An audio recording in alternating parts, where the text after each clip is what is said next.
दोस्तों नमस्कार, आदाब, सत श्री अकाल। उर्मिलेश संवाद के इस कार्यक्रम में आपका बहुत-बहुत स्वागत है। मैं हूं उर्मिलेश।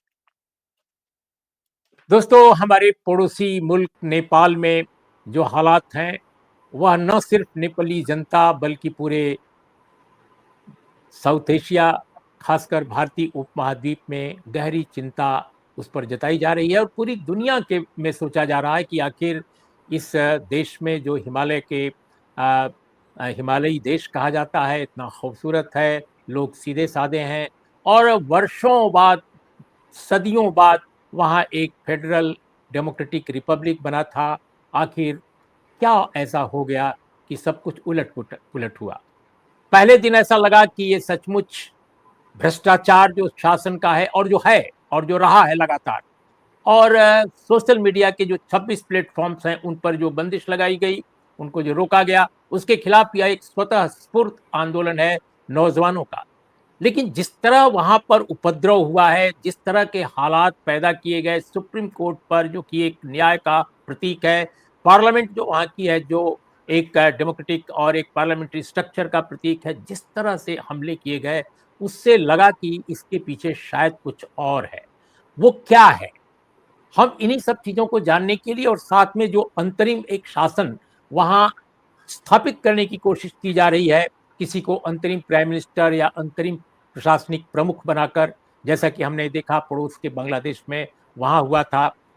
तो उसमें क्या पॉलिटिक्स चल रही है, इन्हीं सब विषयों पर बात करने के लिए हमने एक बहुत ही विद्वान प्रोफ़ेसर और जो राजनयिक भी रहे हैं, लाओस में एम्बेसडर भी थे, लेकिन नेपाल पर उनकी जानकारी, उनका ज्ञान अद्भुत है और हमने इसीलिए आज आमंत्रित किया है अपने इस शो में प्रोफ़ेसर एसडी मुनि साहब को। मुनि साहब आपका बहुत-बहुत स्वागत है हमारे इस कार्यक्रम में। सबसे पहला सवाल तो मेरा यह है कि अभी की स्थिति जो आपको नेपाल में दिखाई दे रही है, उसको आप हमारे दर्शकों, श्रोताओं को कैसे आप एनालाइज़ करेंगे? एक पूरी पिक्चर आपकी नज़र से मैं अपने श्रोताओं को सुनाना चाहता हूँ। देखिए, बहुत बड़ी पिक्चर तो अभी नहीं ड्रॉ कर सकते हैं, समय की पाबंदी भी है और भी पाबंदियाँ हैं।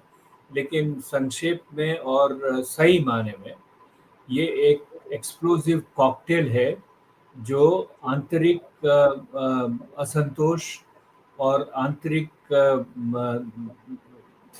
वितृष्णा जिसको कहिए, और एक्सटर्नल रीजनल राइवलरीज, इन दोनों का मिक्सचर है ये अकेला आंतरिक मसला कह के समझना ज़रा मुश्किल है, और अकेला कोई बाहर से किया हुआ नाटक हो, ये भी बात बिल्कुल सही नहीं है।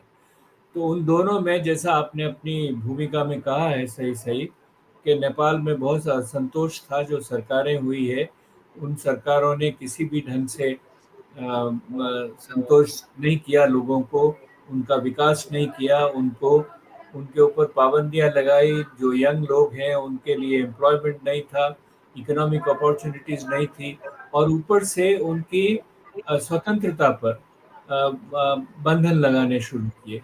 और वो स्वतंत्रता पे बंधन का एक नज़रिया सोशल मीडिया को बंद करने का था, जिसपे कि सारा उबाल प्रेशर कुकर से बाहर आ गया, और सारा विस्फोट इस ढंग से हुआ है।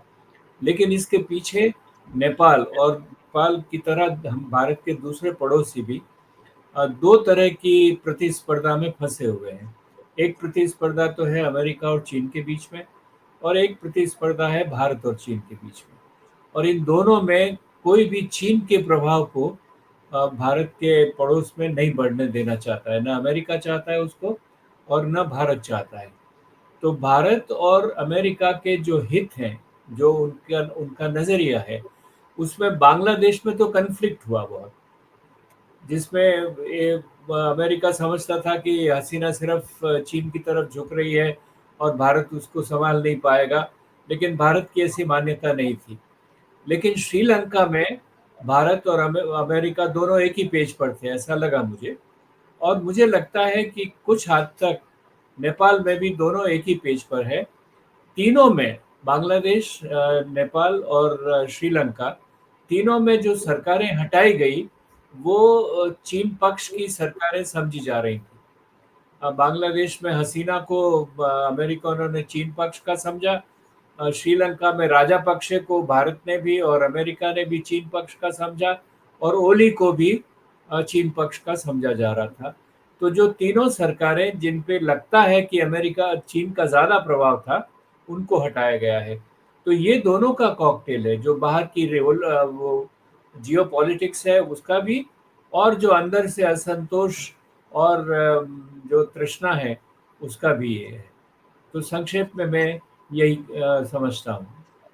और अगर मैं बहुत संक्षेप में आपसे पूछूं और आप संक्षेप में जवाब देना चाहें, तो मैं ये समझना चाहता हूं कि क्या ये माना जाए कि इसमें अमेरिका की एक भूमिका होगी और साथ में भारत की तरफ से सहयोग भी?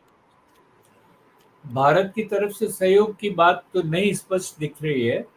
अमेरिका की सरकार का कितना उसमें उलझाव है ये बताना भी मुश्किल है। लेकिन जो हामी नेपाल ऑर्गेनाइजेशन है, जिसके सुदान गुरुंग उसके लीडर थे, जिन्होंने सोशल मीडिया को चलाया, तो दो बातें ध्यान में रखनी पड़ती है। एक तो ये कि सारा सोशल मीडिया अमेरिका से संबंधित है, सब का सब, और जिसको बंद किया गया वो भी सब अमेरिका से संबंधित है, उनके सारे हित अमेरिका में है। और दूसरी तरफ जो सुदान गुरुंग का ऑर्गेनाइजेशन है हामी नेपाल, वो एक वेलफेयर ऑर्गेनाइजेशन की तरह बढ़ा है और पनपा है। 2015 में शुरू हुआ था, और उन लोगों ने बहुत मदद की वो अर्थक्वेक के वक़्त में नेपाल में लोगों की, और उसके बाद में भी बहुत सारे सामाजिक देखभाल का काम करते रहे हैं वो, इसमें कोई दो राय नहीं है। और उनकी जो फंडिंग आती है, वो भी बहुत सारे सोर्सेज से आती है, इंडिविजुअल से भी आती है और ऑर्गेनाइजेशन से भी आती है। लेकिन जो ऑर्गेनाइजेशन से आती है, उसमें कोका कोला का नाम भी है, उसमें मालबरी होटल्स का नाम भी है, और उसमें गोल्ड स्टोर का नाम भी है।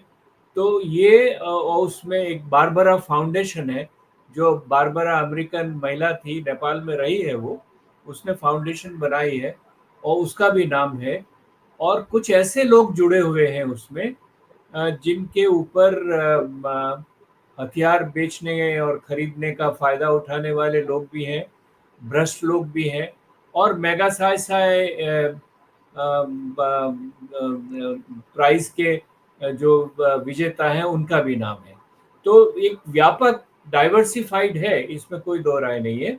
लेकिन जो ऑर्गेनाइज़ेशंस हैं, उनके अमेरिकन स्टेक्स हैं, और पैसा भी उन्होंने साफ बताया, करीब 60 करोड़ के करीब 80 करोड़ के करीब उन्होंने रुपया इकट्ठा किया, और वो काफ़ी पैसा है नेपाल के लिए।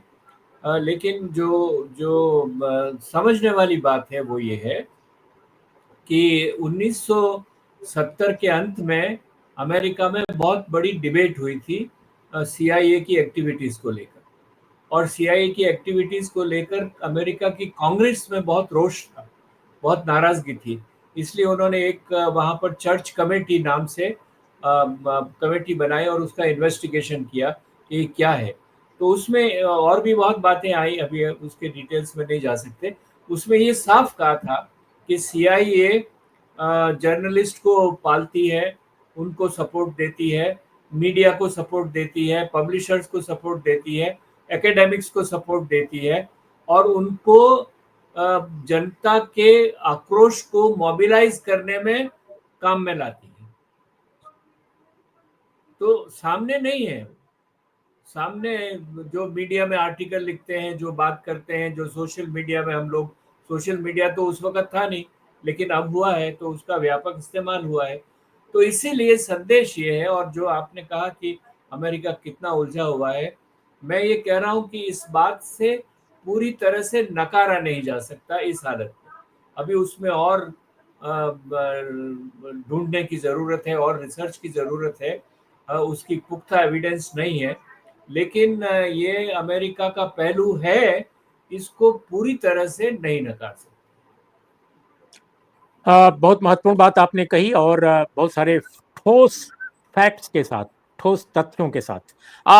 मैं अभी आपको फिर एक दूसरी तरफ ले चलना चाहता हूँ, जो नेपाल से जुड़े घटनाक्रम हैं और उनसे उभरती बात नज़र आती है। बहुत सारे लोग, मैं नेपाल में कुछ लोगों से बात कर रहा था, लोगों के दिमाग में भी एक शक है कि आर्मी का रोल इस बार नेपाल में जो दिखाई पड़ा है, वो पहले इस तरह का रोल कभी नहीं देखा गया। आई मीन राष्ट्रपति, मौजूदा राष्ट्रपति अभी हैं, उन्होंने रिजाइन नहीं किया, पूरी सरकार ने रिजाइन किया है, लेकिन राष्ट्रपति के रूप में वो मौजूद हैं। उनका इस्तीफा न लिया गया है, न उन्होंने इस्तीफा दिया है, न उनको किसी ने बर्खास्त किया है। जो संवैधानिक पोजीशन है उसके हिसाब से ये मुश्किल भी है। तो अभी जब आर्मी चीफ ने कल राष्ट्र के नाम संबोधन किया, तो जो तस्वीरें उभर कर आई पूरी दुनिया को देखने को मिली कि पीछे राष्ट्रपति की तस्वीर नहीं है, झंडा तो है नेपाल का, लेकिन महाराजा पृथ्वी नारायण शाह जो है उनकी है। और जो 18वीं शताब्दी में डायनेस्टी को स्टेब्लिश किया और उन्होंने पूरे यूनाइट किया नेपाल को, उनका बड़ा रोल भी है, इसमें कोई दो राय नहीं। लेकिन आज के कॉन्टेक्स्ट में उस तस्वीर का होना, इसको लेकर बहुत डिबेट है। आप कैसे देखते हैं? देखिए, मेरी मिली जुली राय है इस पे, क्योंकि मैं कोई कैटेगोरिकल स्टेटमेंट जब तक नहीं मेरे को पुख्ता प्रमाण नहीं मिले, मैं बात उसकी नहीं करता हूँ। पहली बात तो ये समझना चाहिए कि पृथ्वी नारायण शाह नेपाल के बनाने वाले हैं। नेपाल की स्थापना पृथ्वी नारायण शाह ने की थी, और पृथ्वी नारायण शाह के प्रति किसी की कोई दुर्भावना नेपाल में नहीं, उसमें कोई पोलराइजेशन नहीं है। पहली बात तो ये सही है।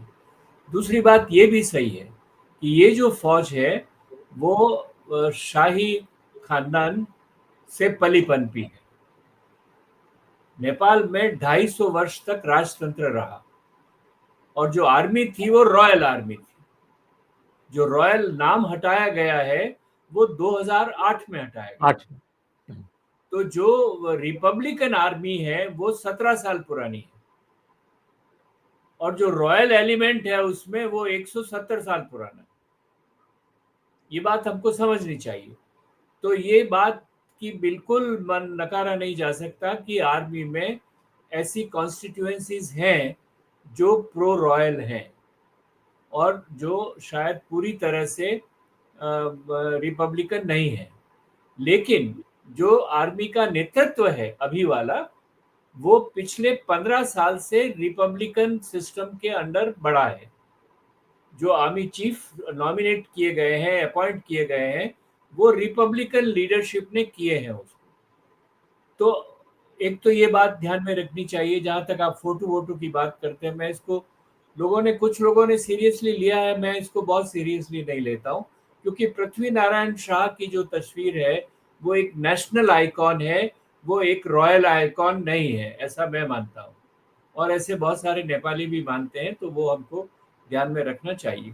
दूसरी ये बात जरूरी भी ध्यान में रखनी चाहिए कि जब हिंसा और आगजनी फैलेगी तो उसको रोकने के लिए सिक्योरिटी फोर्सेस के अलावा आपके पास और कोई साधन नहीं है। जब आप जब जब जिस तरह से लोगों को मारा गया है फिजिकली, घर जलाए गए हैं, आपने कहा संसद जलाई गई है, सुप्रीम कोर्ट जलाया गया है, सिंह दरबार सेक्रेटेरिएट जलाया गया है, ये सब रिपब्लिकन इंस्टीट्यूशंस हैं, इनको जलाया गया है। जब ऐसी स्थिति आ गई तो फौज ही उससे रक्षा कर सकती है और कोई नहीं कर सकती। मेरे जो दिमाग में सवाल है वो अभी तक उसका जवाब मेरे पास नहीं है। वो ये है कि पहले दिन आर्मी ने क्यों नहीं किया? एग्जैक्टली। आर्मी ने सिंह दरबार को क्यों नहीं बचाया? आर्मी ने संसद को क्यों नहीं बचाया? देखिए, जो पहले दिन का प्रोटेस्ट था, उसमें जब नौजवान लड़के ये गए संसद के पास में और संसद को लांग के जाने लगे, तो पुलिस ने गोलियां चलाई और अश्रु गैस छोड़े, लाठी चलाई, उसको रोकने की कोशिश की। लेकिन दूसरे दिन उसको पूरा जला डाला, सिंह दरबार को जला डाला, सुप्रीम कोर्ट को जला डाला, बैंक को जला डाला, और उसको कोई रोकने वाला नहीं है। लोगों में गुस्सा भी था, लोगों में रोष भी था, ये भी बात सही है, क्योंकि 20 लोग 25 लोग उनके मारे गए। लेकिन दूसरे दिन आर्मी इतनी सक्रिय क्यों नहीं थी? तीसरे दिन उन्होंने आके काठमांडू को कंट्रोल किया। मैंने एक बात और सुनी है अपने नेपाली दोस्तों से, वो मैं आपको बता देता हूँ, आपके दर्शकों को बता देता हूँ, कि वो ये है कि जब केपी ओली ने अपना इस्तीफा देने से पहले उसने ये फौज के चीफ जी। से कहा कि आप काठमांडू को कंट्रोल करिए, आप काठमांडू को उसके हाथ में ले लीजिए। तो उन्होंने शायद ओली जी से ये कहा कि पहले आप इस्तीफा दीजिए, उसके बिना काठमांडू कंट्रोल नहीं हो सकता। इसका मतलब पहले दिन उन्होंने कुछ, जो दूसरे दिन की हालत थी उसमें ये दूसरे दिन हुआ है, दूसरे दिन उन्होंने कुछ किया नहीं। तो ये क्यों नहीं किया, ये मेरी समझ में नहीं आ रहा। सही बात है। और तीसरी बात, आपने भारत का सवाल पूछा, ये भी देखिए कि भारत का नेपाल के सभी राजनीतिक पहलुओं से और सभी व्यावसायिक पहलुओं से घनिष्ठ संबंध है। और सबसे ऊपर भारत का नेपाल की फौज से भी संबंध है। नेपाल की फौज और भारत की फौज फ्रेटर्नल आर्मीज है, एक आपस में पारिवारिक सेनाएं हैं, ये समझिए आप। यहाँ तक कि गोरखा लोग भारत की सेना में रिक्रूट होते हैं। अभी ये अग्निवीर को लेकर कुछ झगड़ा चला है, लेकिन पहले से तो ये दोनों फौजों का बहुत घनिष्ठ संबंध है। तो जब आप फौज की बात करते हैं तो ये सब बातें हमको ध्यान में रखना चाहिए। जी बिल्कुल। आर्मी के बारे में ये सवाल मेरे दिमाग में था, और जिसको आपने मेरे पिछले सवाल के जवाब में ही एक्सप्लेन किया है बहुत ही खूबसूरती के साथ, बहुत महत्व के साथ। लेकिन ये प्रश्न एक उठता है फिर कि भाई आपने सुप्रीम कोर्ट जब जल रहा था, जब संसद भवन जलाया जा रहा था, जब दरबार सिंह दरबार जलाया जा रहा था, उस समय हस्तक्षेप नहीं किया और उसके बाद हस्तक्षेप किया, और फिर अब अंतरिम शासन के मुखिया के तौर पे लोगों से, स्टेक होल्डर्स जो हैं उनसे आप निगोशिएट कर रहे हैं, लोगों को बुला रहे हैं। अभी टाइम्स ऑफ इंडिया समेत कई बड़े दुनिया के अखबारों में खबर है, और देश के भी अखबारों में, कि जब निगोशिएशन चल रहा था उस समय आर्मी की तरफ से कुछ ऐसे लोगों का नाम लिया गया जो लोग न तो जेन जेड के साथ है, उससे आइडेंटिफाइड हैं, और न तो किसी मेजर पॉलिटिकल स्ट्रीम के साथ हैं, बल्कि वो शहर के या देश के बड़े व्यापारी हैं। जैसे एक नाम आया था, मैं किसी व्यक्ति का नाम नहीं लेना चाहता, लेकिन चूंकि टाइम्स ऑफ इंडिया ने बहुत प्रमुखता से इसको छापा है, आर्मी ने जब निगोशिएशन स्टार्ट किया कि किसको अंतरिम चीफ बनाया जाए शासन का, तो उन्होंने बिजनेसमैन दुर्गा परसाई का नाम भी लिया कि उनको भी आमंत्रित किया जाए।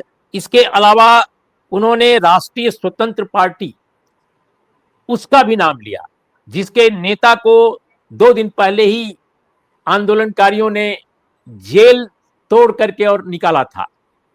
सभी लोग जानते हैं कि वो एक कोऑपरेटिव घोटाले में बंद है। उनकी नागरिकता को लेकर एक विवाद था, जिसके कारण उनकी चुनाव की जो याचिका थी वो कोर्ट ने एक्सेप्ट कर ली थी, और उस पर उनके खिलाफ कार्रवाई भी हुई थी।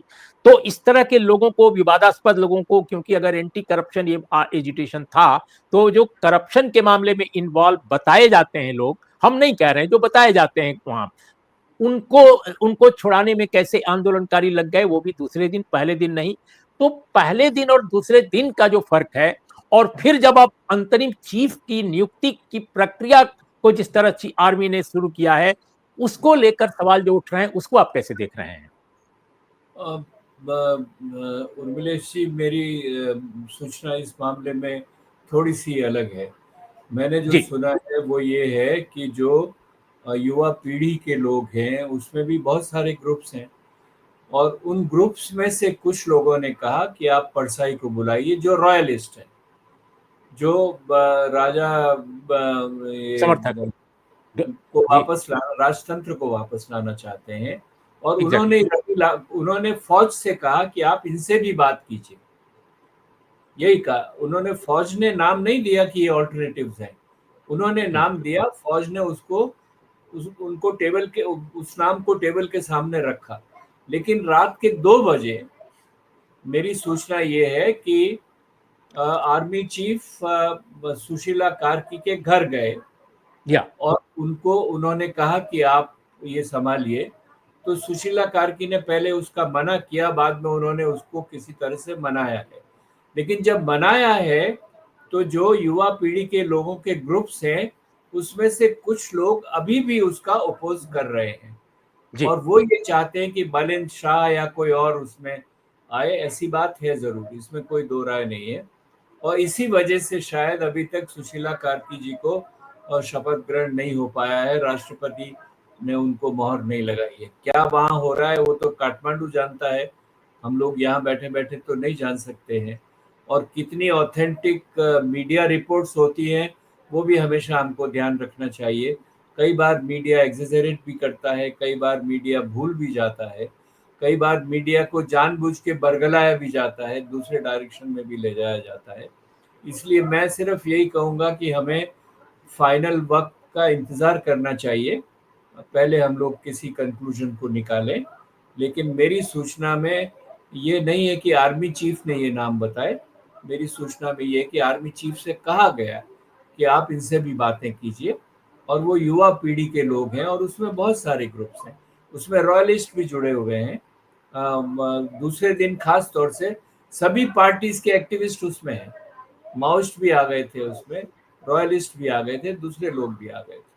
तो जो घर-वर जलाए गए हैं, वहाँ पर भी जो लोगों की शनाख्त हुई है, कहा लोगों ने कहा है कि ये पॉलिटिकल पार्टी से रिलेटेड नहीं है, ये यूथ ग्रुप से रिलेटेड भी नहीं है, बाहर वाले हैं, कौन है, कई सारी ऐसी शंकाएँ हैं। देखिए, इस तरह का जो कैओस और एनार्की होता है उर्मिलेश जी, उसमें ठोस बात एकदम कह देना बहुत मुश्किल होता है। तो मैं उसमें ज़रा ज़्यादा ही सावधानी रखता हूँ, अ, ताकि मैं कहीं फालतू में किसी नाम को बदनाम नहीं करूँ, किसी को कुछ नहीं करूँ। बिल्कुल, हम सबका किसी का भी इरादा नहीं है कि किसी व्यक्ति के बारे में कोई हम विवाद पैदा करें, लेकिन चूँकि उनका नाम प्रमुखता से आज टाइम्स ऑफ इंडिया ने पहले पेज पर डाला है और ये भी कहा है कि बाम नाम की एक कार्यकर्ता ने इस मुद्दे पर वॉकआउट भी कर दिया मीटिंग में। अब मीटिंग में कौन लोग थे ये मैं नहीं जानता, आर्मी चीफ थे, नहीं थे, आर्मी के रिप्रेजेंटेटिव्स थे, वी डोंट नो। लेकिन ये है कि एक एक प्रमुख कार्यकर्ता जो जेन ज़ेड की हैं, उन्होंने वॉकआउट भी किया, उनके साथ कुछ और लोग, ऐसी रिपोर्ट है। एनीवे, तो हम अभी एक अलग सवाल पर बिल्कुल आखिर में हम जा रहे हैं कि आप देख रहे हैं कि सुशीला कार्की, दूसरा बालिन शाह, जो मेयर हैं, और तीसरे एक नया नाम आया है कुलमान घिसिंग। ये तीन नाम अभी आ रहे हैं अंतरिम जी। चीफ के रूप में प्रशासन के। आपको क्या लगता है? मैं सुशीला कार्की का मैं पहले उनके उनको एक फॉर्मर चीफ जस्टिस के रूप में जानता था, लेकिन जब मैं कल प्रोफाइल उनका पढ़ने लगा तो मुझे बड़ा आश्चर्य हुआ कि वो मेरे एक बहुत ही घनिष्ठ परिचित व्यक्ति दुर्गा सुवेदी की धर्मपत्नी हैं। ये मुझे नहीं मालूम था। बीएचयू की पढ़ी हैं, फिर वो त्रिभुवन यूनिवर्सिटी की पढ़ी हैं। तो इन तीनों के हिसाब से अगर आप देखते हैं, क्या आपको लगता है किस पर कंसेंसस, जो अभी माहौल है वहाँ का, उसपे किस किस पर कंसेंसस हो सकती है आपके हिसाब से? कंसेंसस किस पे होगी ये तो वहाँ की भीड़ डिसाइड करेगी। लेकिन मेरा पक्ष भी आपकी तरह है, मैं समझता हूँ कि इसमें सबसे काबिल सुशीला कार्की है। एक तो सुप्रीम कोर्ट की चीफ जस्टिस रह चुकी हैं, ईमानदारी से उन्होंने सरकार की आलोचना की है, ईमानदारी से जो करप्शन केसेस हैं उसके खिलाफ लड़ी है, और उनके जो करियर है उसमें कोई प्रश्न उठता नहीं है, कोई ऐसा सवाल नहीं उठता है। यहाँ तक कि जब वो सुप्रीम कोर्ट की चीफ जस्टिस थी, तो कुछ ऐसे अपॉइंटमेंट हुए जिसमें कंट्रोवर्सीज़ थी, और उसमें बाद में उन्होंने कहा कि मेरे को इन मंत्रियों ने प्रेशर डाला था इसके लिए, तो उन्होंने हुँ। उसके नाम भी शाया कर दिए। तो और मैच्योरिटी भी है, बाकी लोगों में एनर्जी है, बारिन शाह भी बहुत पॉपुलर हैं, बहुत इंडिपेंडेंट है वहाँ पर, लेकिन वो अ, काफ़ी जोश है, काफ़ी काफ़ी रैशनेस है उनके मामले में। ऐसा भी हुँ। कहा जाता है कि कुछ 2 बार, 4 बार उन्होंने ऐसे बयानात भी दिए हैं कि ये सारा का सारा सिंह दरबार भ्रष्ट है, इसको जला देना चाहिए। तो ये जो एक्सट्रीम पोज़ीशंस हैं वो भी कभी-कभी उन्होंने ली है। तो मेरे हिसाब से जो मैच्योरिटी का सवाल है, उसमें सुशीला जी ही सबसे ठीक लगती है। जी। तो आज हम लोग इस चर्चा का यहीं समापन करते हैं और देखते हैं कि वाक़ई नेपाल में होता क्या है? किस तरह का अंतरिम प्रशासन वहाँ पर उसकी संरचना क्या बनती है। और यह भी देखने की बात है कि जो मेनस्ट्रीम की पॉलिटिकल पार्टीज हैं, जिनकी सरकार अपदस्थ की गई है, तख्तापलट किया गया है, उनके अलावा भी कुछ लोग हैं जो इस सरकार में नहीं थे, तो उनके साथ क्या सलूक होता है, अंतरिम सरकार में उनका कोई रिप्रेजेंटेशन होता है कि नहीं, और जो फेडरल डेमोक्रेटिक रिपब्लिक है नेपाल का, वो बचा रहता है कि नहीं, कहीं वापसी तो नहीं होती है राजशाही की तरफ। ये एक बड़ा खतरा अभी भी मंडरा रहा है, क्योंकि कुछ लोग हिंदू राष्ट्र की तरफ जाना चाहते हैं। ऐसी बातें भी आई हैं जो आंदोलनकारी हैं उनके बीच से। तो दोस्तों, आज इतना ही। प्रोफेसर मुनि, आपका बहुत बहुत धन्यवाद, शुक्रिया, आप हमारे कार्यक्रम में आए। हम आगे भी आपसे अनुरोध करते रहेंगे कि आप हमारे दर्शकों श्रोताओं के बीच आएं और अपनी बात कहें।